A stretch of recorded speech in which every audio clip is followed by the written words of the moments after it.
ওরা ভাবছে যে আবার গণ অভ্যুত্থান হবে। এই যে গণ অভ্যুত্থান আবার হবে না। আপনার হেডলাইনটা হচ্ছে যে গণ অভ্যুত্থান, আবার গণ অভ্যুত্থান। না, আবার গণ অভ্যুত্থানের স্বপ্ন দেখা ঠিক না। গণ অভ্যুত্থান ২ দিন পর, পর হয় না। গণ অভ্যুত্থান হয় আপনার ডাকে আমি এসেছি, আমি রাস্তায় আসবো। গণ অভ্যুত্থান মানে কি? গণমানুষের অংশগ্রহণে। তো গণমানুষ কেন আপনার ডাকে আবার আসবে ১ বছর পরে?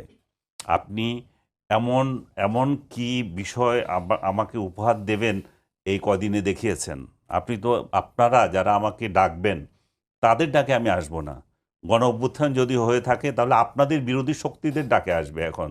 এইটাই নিয়ম। প্রতি বিপ্লব, বিপ্লবের প্রতি বিপ্লব হয়। প্রতি বিপ্লব এক এক এরা করতে পারে না। এদের ইমেজটা তখন আর থাকে না।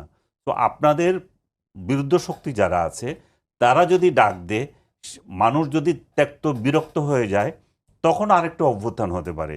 সেই অভ্যুত্থানে আমাদের কার অবস্থান কোথায় যাবে আমরা জানি না। এই সেফ এক্সিটের প্রশ্ন তখন এই জন্যই আসছে। আপনি যে বলছেন সেফ এক্সিট, কেন সেফ এক্সিট? কারণ হচ্ছে ওইরকম পরিস্থিতি যদি হয় আপনার সেফ এক্সিট লাগবে। আমি মন্তব্য করেছিলাম সেফ এক্সিটের বিষয়ে যে আমাদের যে সামরিক বিষয়ক উপদেষ্টা যিনি আছেন, আমি বলেছিলাম যে প্রথম এক্সিট নেবে তিনি। উনি এর আগে যখন ইয়েতে ছিলেন খলিল সাহেব, এর আগে যখন সরকারি ছিলেন এই 111-এর সরকারে, সরকার শেষ হওয়ার আগে আগে পালিয়েছেন। তো এখনও সেফ এক্সিট যদি নেয় এভাবেই এক একজন নেবে এবং সবচেয়ে বেশি টার্গেটেড হবে আমার মনে হচ্ছে যে আসিফ নজরুল। আসিফ নজরুলকে আমি দেখি সোশ্যাল মিডিয়াতে যে ডক্টর ইউনূসের পরে বোধহয় সবচেয়ে বেশি টার্গেট করে ডক্টর আসিফ নজরুলকে। সে যে খারাপ কাজ করছে আমি এটা বলছি না। কিন্তু মানুষের ক্ষোভ তার উপরে যাচ্ছে। কেন যাচ্ছে আমি জানি না। কিন্তু আমি এ পর্যন্ত দেখেছি যে উনি অনেক ভালো, ভালো কাজ করেছেন। উনার মিনিস্ট্রিতে অন্তত চেষ্টা করছেন। কিন্তু যে জায়গায় তার ব্যর্থতা আমি যেটা দেখি সেটা হচ্ছে আইন আদালতে। এখানে বিচার প্রাপ্তির ক্ষেত্রে আমি আসামি হয়ে ইয়েতে যেতে পারছি না, আদালতে যেতে পারছি না। আদালতে আমাকে বিচারের আগে বিচার করে ফেলতেছে। আদালতে আওয়ামী লীগের আইনজীবীরা উঠতে পারছে না। তারা ব্যবসা করতে পারছে না। আমাকে কয়েকদিন আগে একজন আইনজীবী, আমি একটা মামলার বিষয়ে তাকে খোঁজ করলাম, আপনি কই? বলল যে ভাই আমি তো বিদেশে, এবং কান্নাকাটি করলো যে আমার পরিবার শেষ করে দিয়েছে, আমার সম্পত্তি শেষ করে দিয়েছে, আমার অমুক তমুক করেছে। যে আমি কি করেছিলাম? আমি খালেদা জিয়ার মামলা করেছিলাম।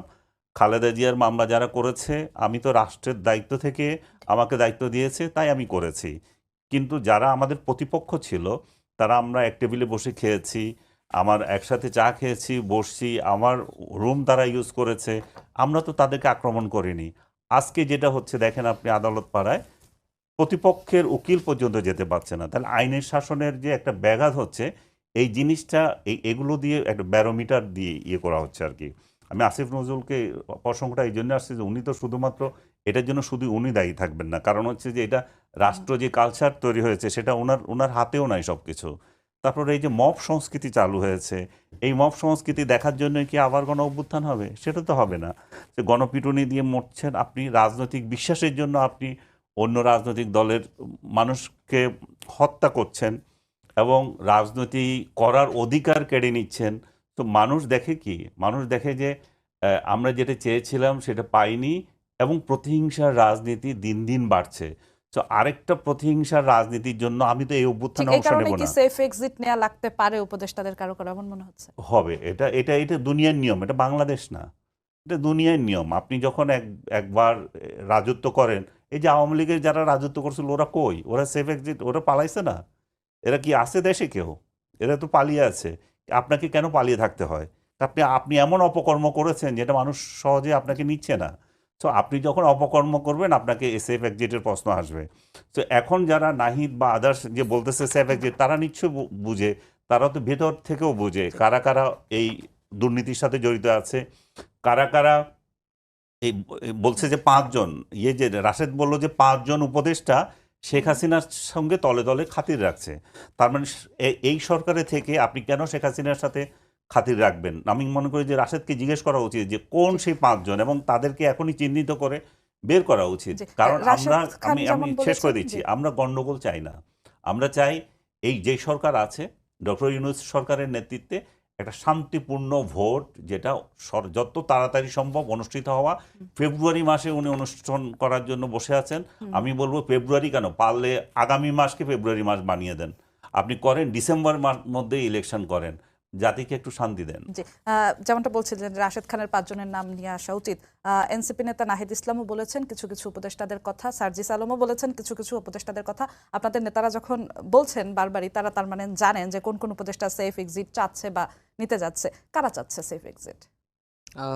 যেই সেফ এক্সিটের কথাটা নাহিদ ইসলাম বলেছেন যে কিছু উপদেষ্টাদের মধ্যে সেফ এক্সিটের প্রবণতা দেখা যাচ্ছে বা আলাপ আলোচনা আসছে, আমি ব্যক্তিগতভাবে জানি না যে আসলে কোন কোন উপদেষ্টা সেফ এক্সিট খুঁজছে, বাট এটা ট্রু যে আসলে এই বিষয়গুলো এবং এই ফেসগুলো আসলে জাতির সামনে উন্মোচিত হওয়া দরকার, তারপরে তাদের বিষয়ে জাতি সিদ্ধান্ত নেবে। এবং আরও একটা বিষয় জরুরি, সেটা হচ্ছে যে উপদেষ্টাদের নামে অনেক দুর্নীতি অভিযোগ, অনেক অপকর্মের অভিযোগ অনেক উপদেষ্টার নামে শোনা যাচ্ছে। এটাও সরকারের উচিত যে এই বিষয়গুলোর ব্যাপারে কি ধরনের পদক্ষেপ গ্রহণ করছে এটা জাতির কাছে উন্মোচিত করা, এবং সেই বিষয়ে তাহলে সরকার যদি তাদের বিষয়ে কোনো ধরনের কোনো, এটা যদি পুরোটাই বানানো গল্প হয়, তারা যদি একেবারেই ধোয়া তুলসী পাতা হয়, তাহলেও এই বিষয়টা আসলে একটা প্রক্রিয়ার মধ্যে দিয়ে যে এটা সরকার যেমন আজকে রিজওয়ান হাসান বলেছেন যে নামগুলো যেন নাহিদ হ্যাঁ, ইসলাম বলেন, তো হ্যাঁ, সরকার নামগুলো জানার জন্য চাচ্ছে। মানে সরকার আসলে নামগুলো জানার জন্য চাচ্ছে, এটা তো আসলে সরকার নিজেই জানার কথা।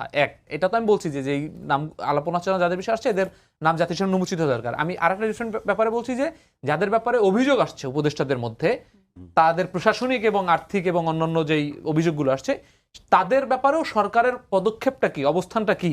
তারা কি শুধুমাত্র এই অবস্থানটা আসলে শুধু শুনবেন এবং তাদের মতো করে চলবেন? এটা তো আসলে হতে পারে না। তো সেই জায়গা থেকে তাদেরও একটা নিরপেক্ষ প্রক্রিয়ার মধ্যে দিয়ে তাদের ব্যাপারে অবস্থান আসা উচিত।